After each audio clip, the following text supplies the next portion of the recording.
केशव, आसक्ति सर्वनाश का मूल है।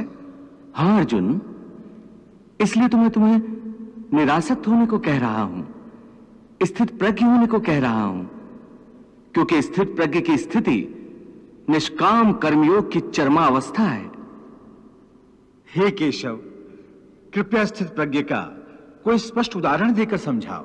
हे अर्जुन, विशाल और अथाह सागर का स्वभाव स्थित प्रज्ञ मनुष्य की भांति ही होता है।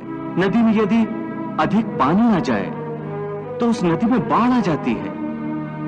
उसकी तूफानी लहरें किनारों को तोड़कर चारों ओर तबाही मचा देती है। यह हाल एक क्षुद्र मन वाले व्यक्ति का होता है।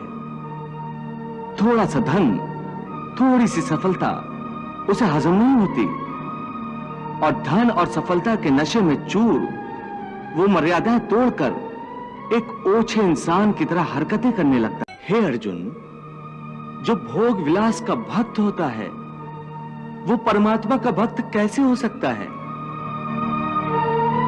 ऐसे मनुष्य जो बाहर से भक्ति का प्रदर्शन करते हैं परंतु मन से विषयों के चिंतन और उनकी आसक्ति में लीन रहते हैं, वो भक्ति का केवल ढोंग करते हैं। वो योगी नहीं, ढोंगी होते हैं।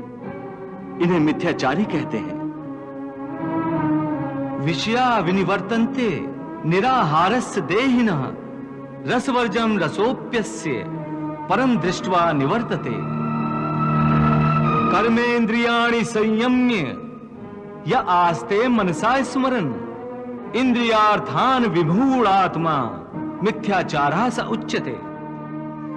पार्थ, स्थित प्रज्ञ मनुष्य की बुद्धि स्थिर रहती है, अपने मन पर उसका नियंत्रण रहता है। स्थित प्रज्ञ को भोग और उपभोगों में रस आसक्ति नहीं होती। वो शुभ अशुभ वस्तुओं की प्राप्ति होने के बाद भी न प्रसन्न होते हैं और न दुखी होते हैं। पार्थ, ऐसे महापुरुषों को पूर्ण विश्वास होता है कि ईश्वर सदा सर्वदा उनके साथ है, इसलिए वो किसी भी परिस्थिति में विचलित नहीं होते। ये कहना आसान है केशव, साधारण मनुष्य के लिए इस मानसिक स्तर पर पहुंचना बहुत कठिन है। इसके लिए सांसारिक मनुष्यों को किसी दैवीय सहायता की आवश्यकता होगी। तुमने ठीक कहा अर्जुन, भगवत कृपा के बिना कोई भी कार्य सिद्ध नहीं हो सकता। इसलिए मनुष्य को अपने पुरुषार्थ के साथ साथ प्रभु की भक्ति का भी आश्रय लेना चाहिए। हे अर्जुन, परमात्मा की भक्ति करने से मन सात्विक हो जाता है और विषयासक्ति पूर्णतः समाप्त हो जाती है। और यदि आसक्ति का नाश नहीं हुआ तो? आसक्ति का नाश नहीं हुआ तो मनुष्य का सर्वनाश हो जाता है। सर्वनाश? हाँ पार्थ, सर्वनाश।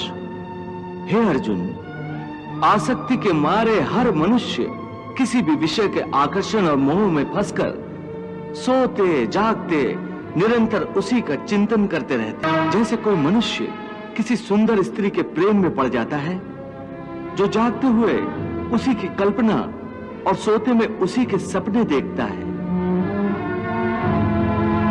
इस प्रकार निरंतर चिंतन से आसक्ति की नींव पर काम की भावना उभरने लगती है।